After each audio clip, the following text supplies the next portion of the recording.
I start filming a little earlier this morning, but then uh, I had even though it's Saturday, January 11th.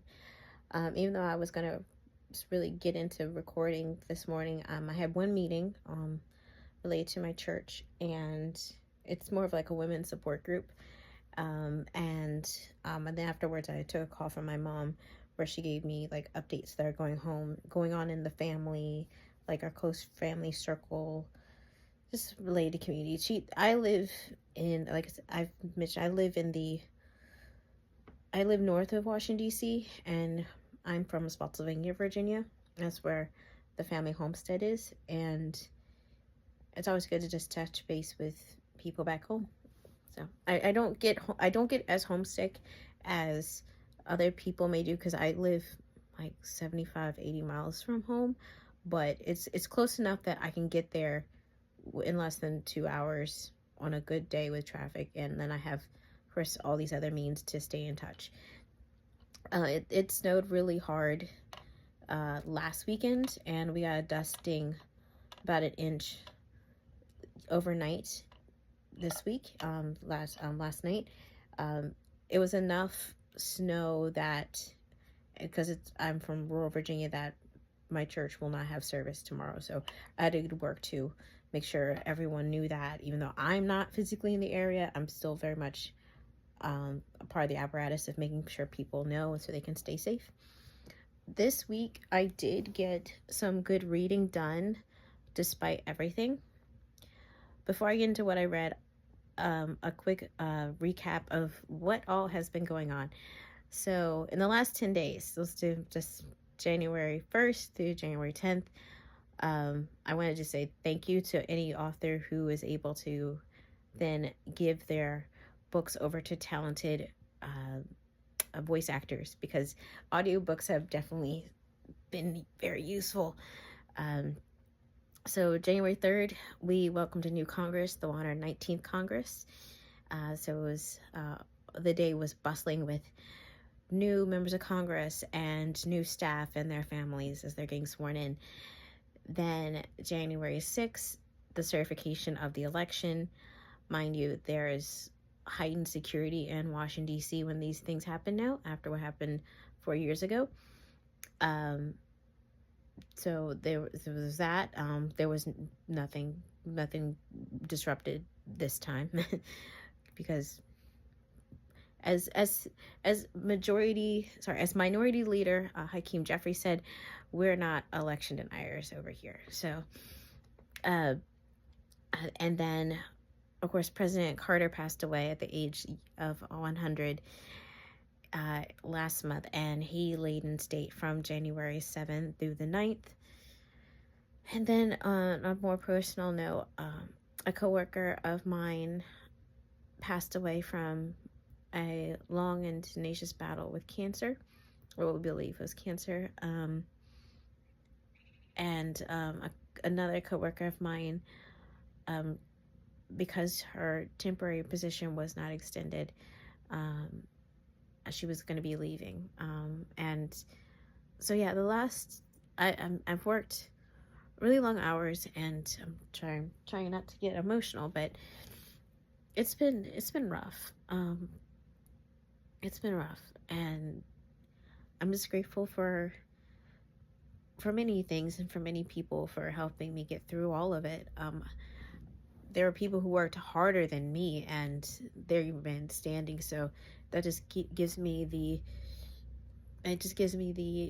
drive to keep going.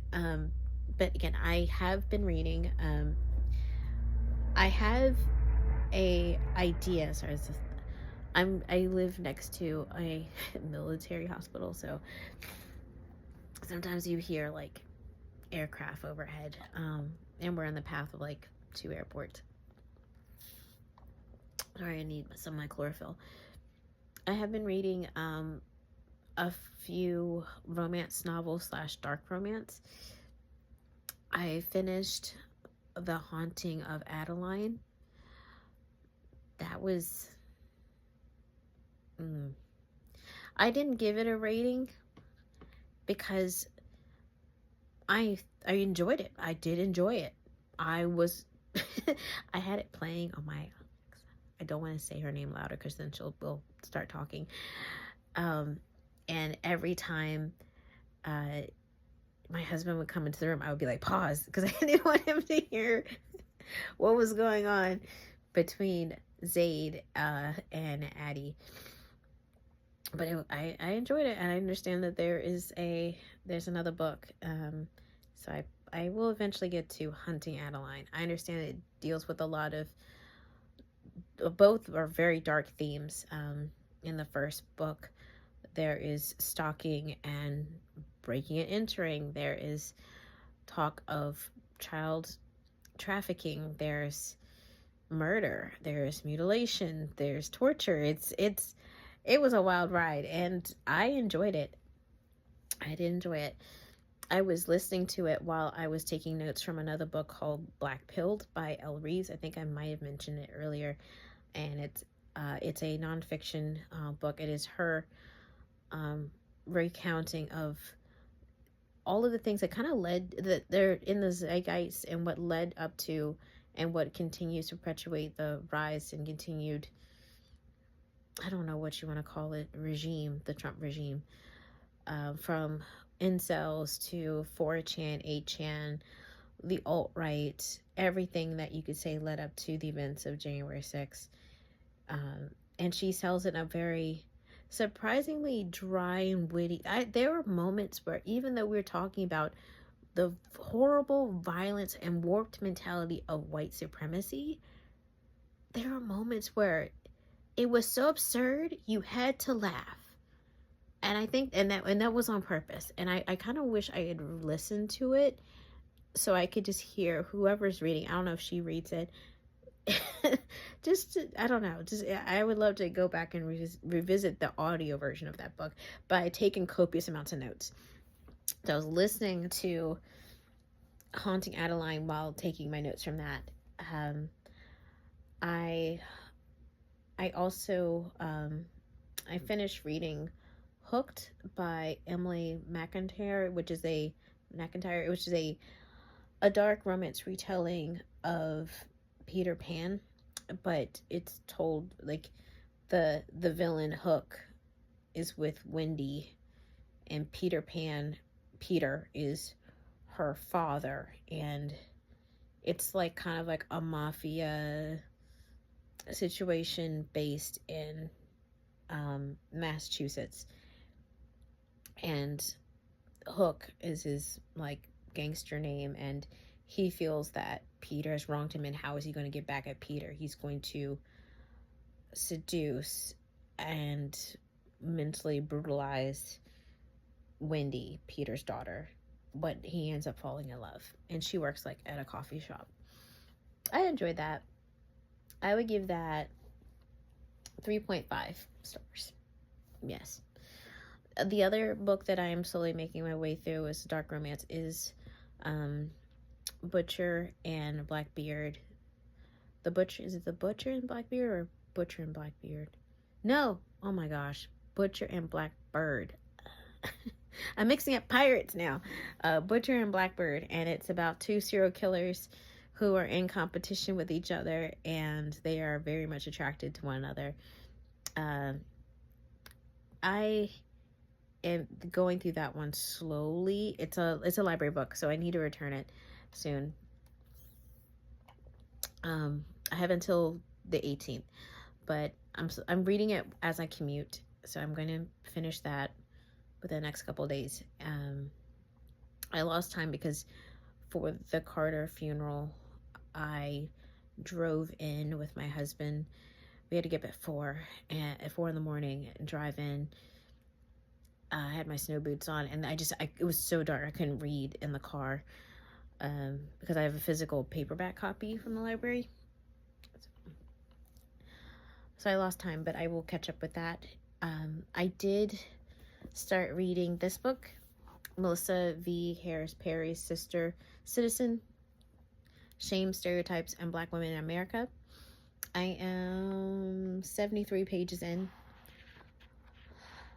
This book came out, I want to say like 2011.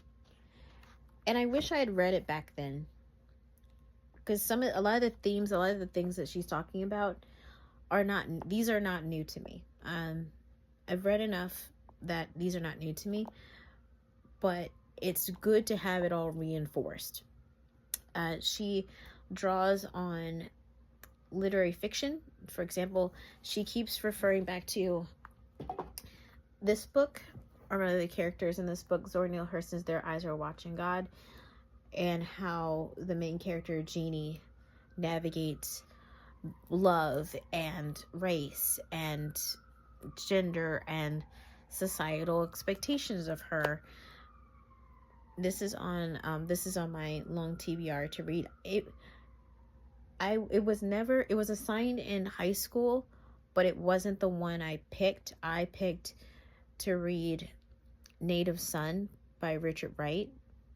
I have strong thoughts on that book, but this book I do intend to get to. So and she also talks about For Color Girls, and she uses these literary examples, these literary and theater examples, as reflective or derived from how Black women navigate stereotypes about us. The strong Black woman, the Mammy, the Jezebel, the Sapphire. She also uses examples that were historic events and people that were recent to what she was talking about. So she's writing this in the aftermath of Barack Obama winning his first election for the presidency, and in the aftermath of Hurricane Katrina, which this year's the 20th anniversary of that, and I just don't feel like anyone's talking about that. Or they probably are. I've never been to New Orleans. I really want to go. My best friend was just in New Orleans over the weekend, over New Year's Eve weekend, and reading about that example of how Black women had to navigate the aftermath of that horrific storm, knowing that the terrorist attack just happened in New Orleans, and it's the way history will pop up, and it's just it's so eerie. Like, you pick up a book that you think will have nothing to do with something you're very fascinated about, or a piece of history that you constantly come back to, and you're not thinking about it, and then you're like, oh, it's covered in this book. Like, opening to, I have not gotten this far, but opening to page 144, emotional effects. That's the subhead for this portion of the chapter. The Katrina disaster study. And she was a lead researcher, measured by Pew.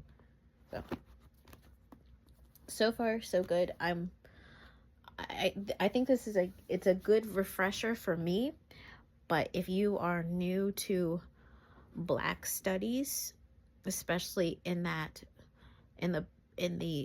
post 9/11, post Obama era, but before, well, birtherism had existed by this point, but before people really started to pay attention to Trump with the idea of him being a politician, I think before, this is really good. This is really good. And eventually, again, I'm going to definitely read this.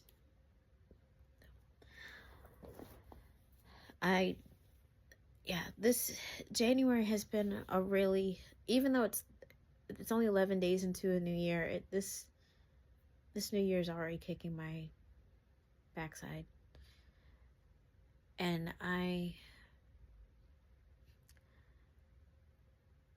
quick story, then I'll conclude. I graduated from college, and my grandmother, on my mom's side, I lived with her all my life. I was very close to both my grandmothers, but I lived with one of them. So it was like under one roof. It was grandma, my mom and dad, my brother and I. And when she started to have symptoms of dementia, we worked really hard to protect her so that other people would not pick up on it, and we could just make sure that her dignity was always respected. We never wanted people to see her as diminished in any way, but it was hard. And after college, I was one of the people helping to take care of her until it got too hard.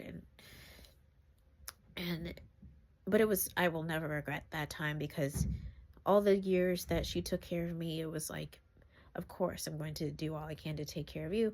So I was working part-time doing before and after school care for the county's public schools, and I was working at a tiny presidential library in Fredericksburg. If you know Fredericksburg, you know which one I'm talking about. And then I would just take care of her, with the help, of course, with my parents and eventually home aides. But my escape, because I didn't have friends around me to help, and there were reasons why my friends were not around, and because we were all going through it. It was, the economy had tanked, and everyone was just trying to get by.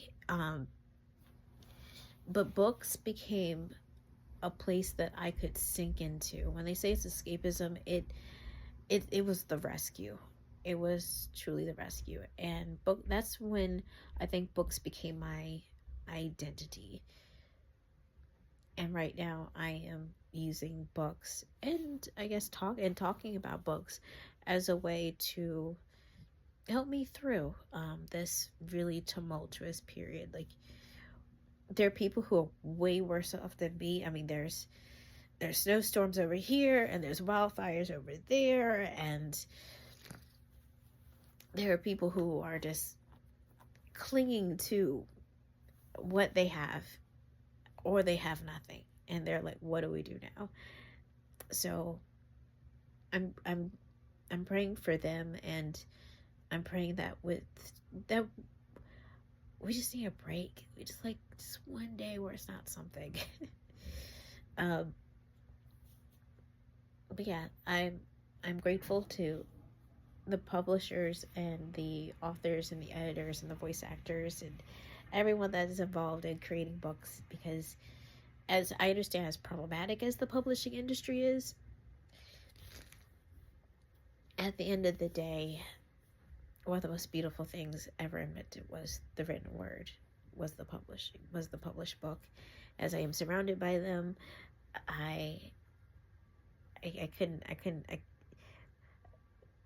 God was having a good day when he created the hands and the mind and the instruments to create books. So I will end it there. I hope you enjoyed watching.